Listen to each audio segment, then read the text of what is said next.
कंगना रनौत के personal bodyguard यानी कि निजी सुरक्षा कर्मी पर एक ब्यूटिशियन के साथ रेप करने का इल्जाम लगा है। दोनों हालांकि लिव इन रिलेशनशिप में थे, लेकिन उसे झांसा देकर उसके साथ ब्यूटिशियन के साथ बलात्कार का आरोप लगा है।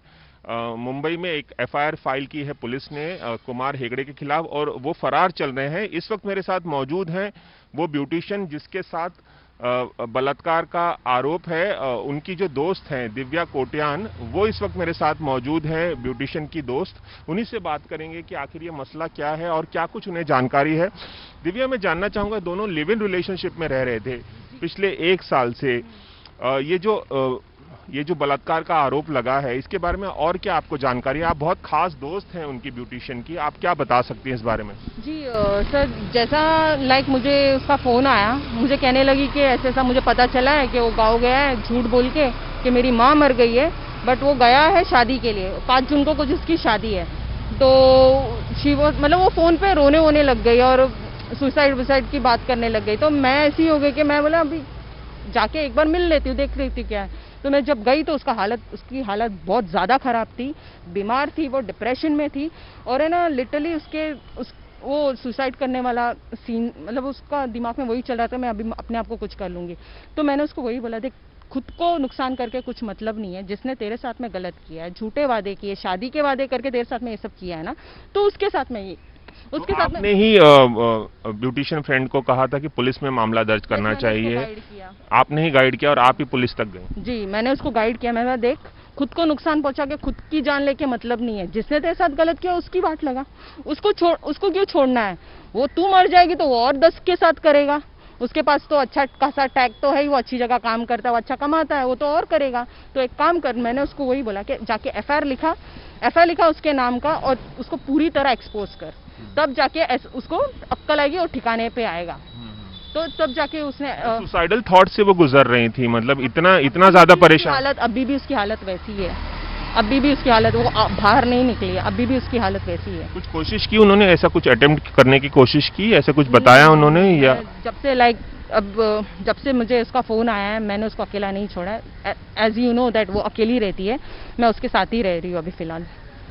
तो ये बताइए, क्या कुमार हेगड़े ने शादी का वादा करने के बाद साथ में रहना शुरू किया था और वो ब्यूटिशियन फ्रेंड ने तभी अलाउ किया था साथ में रहना जब शादी के लिए उन्होंने वादा किया था? 1 साल पहले किया था ये वादा? हाँ, ये 8-9 साल से ना ये लोग की फ्रेंडशिप थी। मतलब ये इसका कहना ऐसा है ये ब्यूटिशियन का कि मैं पहले अमीषा पटेल के पास थी, तो वहाँ पे वो डाइट फूड बनाती, तो वहाँ पे ये उसका बॉडीगार्ड था पहले, अमीषा पटेल का, तो वहाँ पे इसकी पहचान हो गई थी। तो उसके बाद में फ्रेंडशिप हो जाती है ना, एक स्टाफ होते तो उस टाइम से जो 8-9 साल से जो पहचान है, तो एज अ फ्रेंड थे। फिर 1 साल से ये लोग जब 1 साल पहले उसने उसको प्रपोज किया, फिर रिलेशनशिप में आए।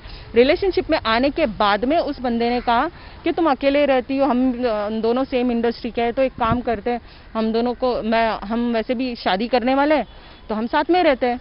तो इसने भी सोचा हाँ ठीक है, नो प्रॉब्लम। प्रपोज भी 1 साल पहले ही किया था या उसके पहले प्रपोज कर चुके? नहीं, 1 साल पहले उसने उसको प्रपोज किया था और फिर उसके बाद में शादी वादी की सब उसने प्रोमिसेस किए कि शादी। ब्यूटिशियन फ्रेंड का है? ब्यूटिशियन का है, वो अकेली रहती है। तो इस बंदे ने फिर उसको यही बोला कि हम साथ में रहते हैं। अच्छा। और साथ में भी रह रहा था तो फ्री में रह रहा था। मतलब इससे मैंने पूछा था, वो कुछ तेरे रेंट पे शेयर करता था, लाइट बिल शेयर करता था, कुछ करता था, बोलती उसने आज तक 1 रुपया नहीं दिया, फ्री में रहता था और फ्री में मतलब खाता था पीता था। कभी उसने सामने से भी नहीं बोला कि मैं कुछ लाइट बिल भरूं, मैं कुछ सामने से राशन भरूं, कुछ नहीं। इवन अभी जब वो झूठ बोल के गया 27 अप्रैल को कि मेरी माँ मर गई, झूठ बोल के गया? हाँ, यही बोल के गया कि ना मेरी माँ मर गई है, मुझे अर्जेंट गाँव जाना पड़ रहा है। और उस टाइम पे उस बंदे ने उससे ना 1 लाख रुपए मांगे थे कि मेरे को अर्जेंट पैसे की जरूरत है, तुम कहीं से ब्याज पे दिला सकती हो क्या? तो इसने बोला कि अभी मैं इतनी अर्जेंट में मैं कैसे दिलाऊं, क्योंकि वो 1-2 घंटे में निकलने ही वाला था गाँव के लिए। और उसने कुछ 6-6:30 बजे सुबह फ़ोन किया था, रो धो के फ़ोन किया था। तो इसने क्या किया, इसके घर पे ना पिगी बैंक था, तो पिगी बैंक में कुछ 60-65,000 तक इसने जमा किया था पिगी बैंक में। कुछ इसके पर्सनल, इसको आगे कोर्स करना था ब्यूटिशियन का, उसके लिए। तो उस बंदी ने वो गुल्लक तोड़ के, बोलते हैं ना पिगी बैंक तोड़ के, उसमें से ना 50,000 कैश इसको दिया और माँ बाकी मर गई ये बोल के गया वो यहाँ सर, इसलिए पैसे मांगे। यस, बोला कि माँ मर गई है, मेरे को अर्जेंट, और लॉकडाउन भी हो गया है तो मुझे पर्सनल गाड़ी करके जाना पड़ेगा, तो खर्चा उतना हो गई। तो वो बहाना से उसने 1 लाख मांगे थे, बट इसके 1 लाख अरेंज नहीं कर पाए, इसने 50,000 दिए। और वो बोल रहा था कि एक काम करो, किसी से ब्याज से लेके दो ना। अच्छा हुआ इसने ब्याज पे नहीं लेके दिया, नहीं तो ये पूरा पैसा खा जाता उसका। तो ये बताइए कि आपकी जो ब्यूटिशियन फ्रेंड है जिसके साथ बलात्कार का आरोप लगा है कृष्णा हेगड़े पर, उन्होंने और किस तरह से किस तरह से मानसिक तौर पे भी परेशान किया, या और क्या बताया आपके फ्रेंड ने, क्या कुछ करता था वो, और किस तरह से वो मानसिक रूप से और परेशान हुई? ये बारे में मैं खुल के डिटेल में तो नहीं बताऊंगी, बट मैं ये कहूंगी कि वो बंदा नशा करके उसके साथ जो संबंध बनाता था वो बहुत जानवरों की तरह करता था उसके साथ में।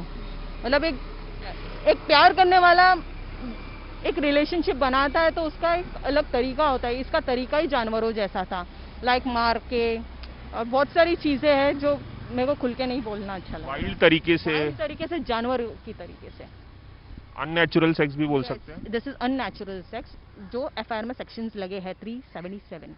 अच्छा, ये एफआईआर में ये सेक्शन भी लगाया गया कि अननेचुरल सेक्स तरीके से सेक्स करता था। 377 का लगाया हुआ है। ये आपकी दोस्त ने आपको बताया? जी, मैं साथ में ही थी ना एफआईआर के टाइम पे, तो मैंने सारे, मतलब मैंने वो जब मैटर पूरा बता रही थी तो उस हिसाब से ऑफिसर्स अपने सेक्शंस लगाए जा रहे थे। एफआईआर कॉपी भी है मेरे पास। और कृष्णा हेगड़े के बिहेवियर को लेकर और क्या कुछ, सॉरी कुमार हेगड़े के बिहेवियर को लेकर और क्या कुछ बताया आपकी दोस्त ने? कुछ और बताएंगी, क्या कैसा बर्ताव था, क्या? वही उसने यही कहा कि अभी जैसे वो गांव में गया तो उसके बाद में उसने दोनों नंबर अपने बंद कर दिए। मतलब गांव में पहुंचने के बाद बात किया, 3-4 दिन उसने बात की, 3-4 दिन बात करने के बाद उसने स्विच ऑफ किया, तो फोन ऑन ही नहीं किया। तो उसने पूछा, मतलब इधर उधर फोन करने लगे उसके दोस्तों को, तो लोग को फोन करके उस बंदे ने ये बोला है कि उसको बोलना कि मैंने अपने भाई का मर्डर कर दिया है और मैं जेल में हूँ और मैं 1 साल बाद छूटूंगा, इसलिए मेरा फोन बंद है और पुलिस ने ले लिया है। किसने फोन किया था? ये जो ब्यूटिशियन है ना, उसने उसके ये लोग के बीच में एक कॉमन फ्रेंड है। अच्छा। उसको फोन किया था, तो उसने ऐसे बताया, उसने ऐसे बोलने के लिए कहा था कि मैं मर्डर कर दिया, जेल में हूँ। यस, कुमार हेगड़े ने कहा कि तू ऐसे बोलना कि मैंने मेरे भाई का मर्डर कर दिया है और मैं जेल में हूँ, मैं 1 साल बाद छूटूंगा। तो उसको लगा शादी करके आऊंगा, सब नॉर्मल हो जाएगा और 1 साल में ये मुझे भूल जाएगी, बट इसको नहीं पता था कि इसका सच सामने आ जाएगा। शादी की बात कैसे पता चली आपकी दोस्त को? कॉमन फ्रेंड के थ्रू ही पता चली। उस बंदे ने इसकी हालत देखी ना, तो उसने खुद बोला कि यार तुम मत वो सब चक्कर में पड़, उसका ऐसा सीन है, बट मेरा नाम आने मत देना। कॉमन फ्रेंड के थ्रू पता चला कि वो शादी करने गया है, माँ की मौत की वजह से नहीं गया है, झूठ बोला है उसने। जी।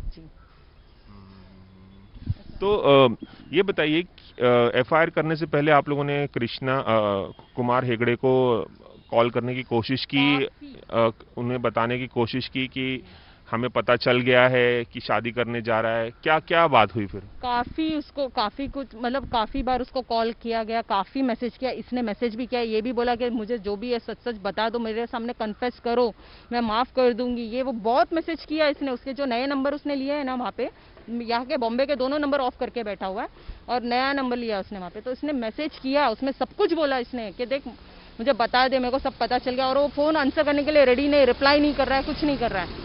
तो उसका ना रिप्लाई आया ना कॉल आया। इस बंदी ने 1 हफ्ता वेट किया कि आज कॉल करेगा, आज बात करेगा, आज कॉल करेगा, आज बात करेगा। उसने उसके फ्रेंड के थ्रू भी मैसेज पहुंचाया कि उसको बोल मुझे कॉल करके बात करने के लिए। उसके फ्रेंड ने भी वो बताया वहाँ पे कि देख वो वेट कर रही है, तू कॉल करके एक बार उसको सच बता दे, वो नॉर्मल हो जाएगी, वो क्यों किसी को तू परेशान कर रहा है। और उसके जैसी और तूने कितने लोगों को बोल के रखा है ना मैं शादी करूंगा, और उसने सिर्फ इसी के साथ नहीं किया, इसने काफी लड़कियों के साथ किया है। किस तरह से कुछ बताएंगे इसके बारे में और डिटेल आपके पास है कि? इसको जब पता चला ना शादी के बारे में, तो इसने ना कुछ नाम इसके दिमाग में थे, कुछ उसके मोबाइल में उसने चैट्स वैट्स देखे थे, तो उन लड़कियों को इसने कांटेक्ट किया। जब इससे उस कुमार हेगड़े से पूछा था ना, तो उसने कहा था कि मेरे फ्रेंड्स हैं। बाद में जब इस लड़की को ये शादी वादी का ये सब धोखाधड़ी का पता चला, तो ये लड़की ने डायरेक्टली उनको कांटेक्ट किया, उन लड़कियों को। तो लड़कियों को पूछा तो लड़कियों ने वही कहा कि मेरे साथ भी उसने ऐसी हरकत की, इवन मेरे से तो 2 लाख रुपए तक लिए, उन लड़कियों से भी 2 लाख रुपए तक लिए।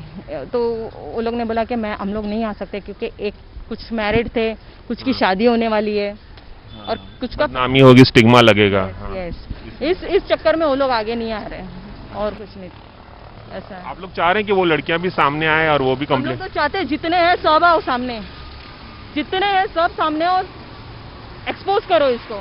ये कहीं पे बोलते हैं ना इंडस्ट्री में क्या, इसको कहीं पे जॉब नहीं मिलना चाहिए क्योंकि ये सेक्स मैनियक है।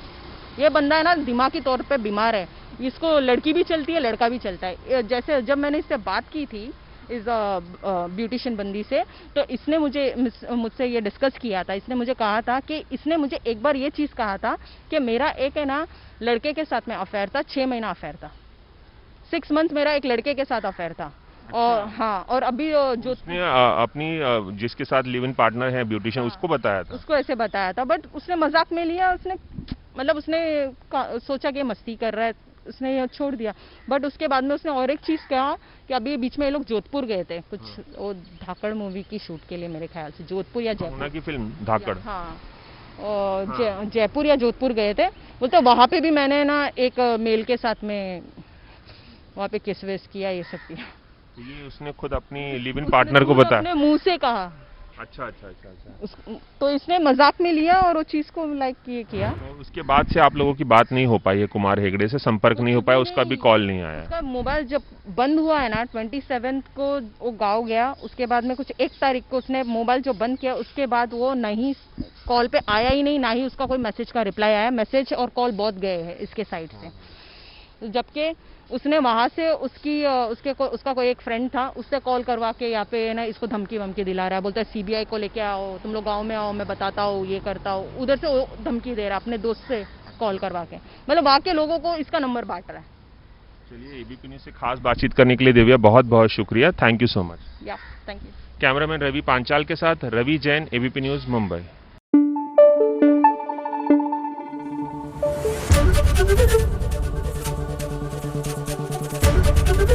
एबीपी न्यूज़ आपको रखे आगे।